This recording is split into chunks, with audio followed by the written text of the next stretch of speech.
Assalamualaikum warahmatullahi wabarakatuh. Perkenalkan, nama saya Dewi Ayu Sadiah. Saya mengajar di SMK PGRI Namalang.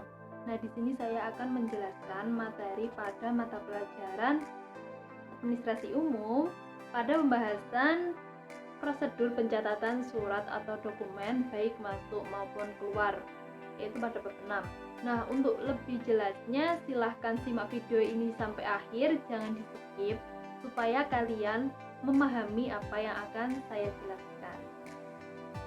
Baiklah, kita akan memasuki materi pencatatan surat atau dokumen baik masuk maupun keluar. Nah, yang akan kita bahas yang pertama adalah pengertian pencatatan surat atau dokumen. Surat merupakan sarana menyampaikan pesan secara tertulis dari satu pihak ke pihak lain. Dengan kata lain, surat adalah pernyataan tertulis yang dibuat dengan tujuan untuk menyampaikan informasi kepada pihak lain dan merupakan alat komunikasi tertulis yang menyangkut kepentingan tugas dan kegiatan instansi tersebut. Oke, jenis surat berdasarkan sifatnya ini ada 3. Yang pertama surat penting, kedua surat biasa, dan ketiga surat rahasia. Bedanya dari masing-masing itu apa? Akan saya jelaskan berikut. Nah, kalau surat penting ini isinya mengikat dan memerlukan tindak lanjut. Untuk contohnya adalah surat perjanjian kerjasama, surat pesanan, surat keputusan, dan sebagainya. Kemudian untuk surat biasa ini tidak mengikat dan tidak membutuhkan tindak lanjut. Contohnya apa? Contohnya adalah surat pemberitahuan, surat penawaran, brosur, dan sebagainya. Sedangkan surat rahasia isinya bersifat rahasia dan hanya boleh diketahui oleh pimpinan atau pejabat yang ditunjuk atau alamat yang dituju.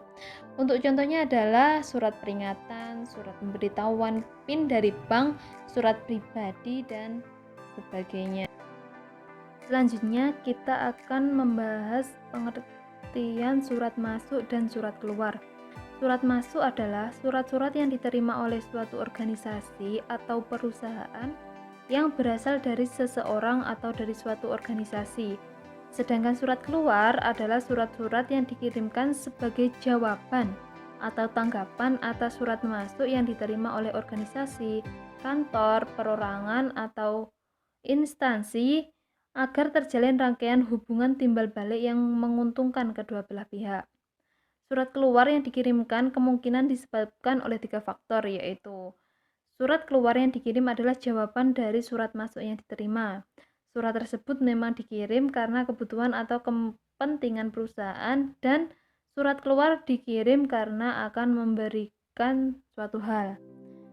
Nah, berdasarkan pemaparan tersebut, apa sih pengertian dari pencatatan surat atau dokumen masuk dan keluar?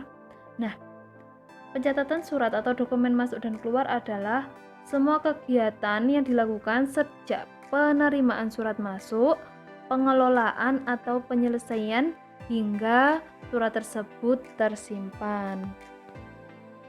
Oke, memasuki materi yang kedua yaitu bahan dan alat pencatatan surat atau dokumen. Yang pertama adalah bagi surat. Seperti pada gambar tersebut ada 2 contoh gambar bagi surat. Semuanya memiliki fungsi yang sama. Bagi surat merupakan alat yang berguna sebagai tempat dari berkas yang ada. Kemudian yang kedua adalah buku agenda, surat masuk dan keluar. Buku agenda ini ada 3. Yang pertama adalah buku agenda tunggal. Buku agenda tunggal adalah buku agenda yang digunakan untuk mencatat surat masuk dan keluar sekaligus berurutan pada tiap halaman. Nah, buku agenda tunggal ini juga bisa disebut dengan buku agenda campuran. Jadi surat masuk maupun surat keluar itu dijadikan satu pada satu buku agenda. Kemudian buku agenda berpasangan, yaitu buku agenda yang digunakan untuk mencatat surat masuk di halaman sebelah kiri, kemudian surat keluar pada halaman sebelah kanan atau sebaliknya dengan nomor urut sendiri-sendiri. Dan yang ketiga adalah buku agenda kembar. Buku agenda kembar ini merupakan buku agenda yang digunakan untuk mencatat surat masuk dan surat keluar yang mana disediakan buku sendiri-sendiri. Jadi surat masuk itu ada bukunya sendiri, kemudian surat keluar juga ada buku agendanya sendiri. Yang ketiga adalah kita akan membahas tentang kartu kendali, lembar pengantar surat, dan lembar pengantar surat rahasia. Yang pertama adalah penggunaan kartu kendali, ada 3 lembar. Yang pertama adalah kartu kendali putih untuk petugas pengarah sebagai alat kendali atau alat kontrol. Yang kedua adalah warna kuning, yaitu untuk petugas arsip sebagai arsip pengganti. Dan yang ketiga adalah warna merah, yaitu untuk pengolah surat yang disertakan dengan surat. Kemudian lembar pengantar surat masuk.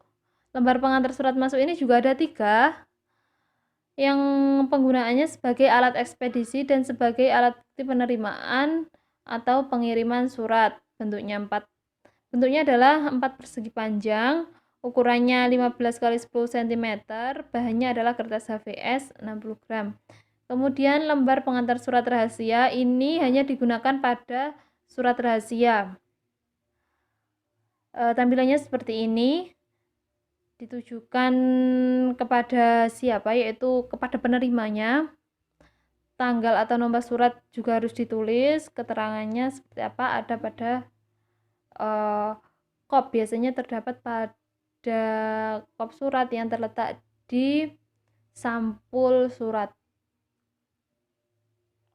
Kemudian sekretaris text file digunakan untuk pengumpulan map dengan kode dan klasifikasi pekerjaan sesuai dengan kelompok berkas yang ditangani. Kemudian alat tulis ini pasti digunakan, bisa berupa pensil, penggaris, sticky note, dan lain sebagainya. Kemudian kertas dan amplop ini sudah jelas ya, bahwa dalam kegiatan surat menyurat pasti membutuhkan kertas dan amplop.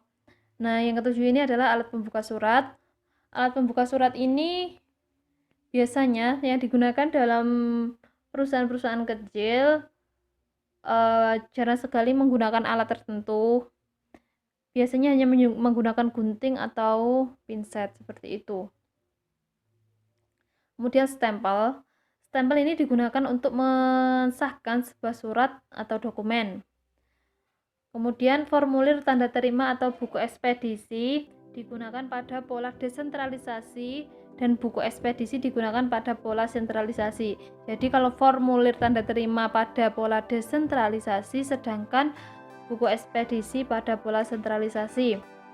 Dan yang terakhir adalah lembar disposisi. Lembar ini digunakan untuk mencatat instruksi dari pimpinan berkaitan dengan proses tindak lanjut dari surat yang diterima dari pihak lain.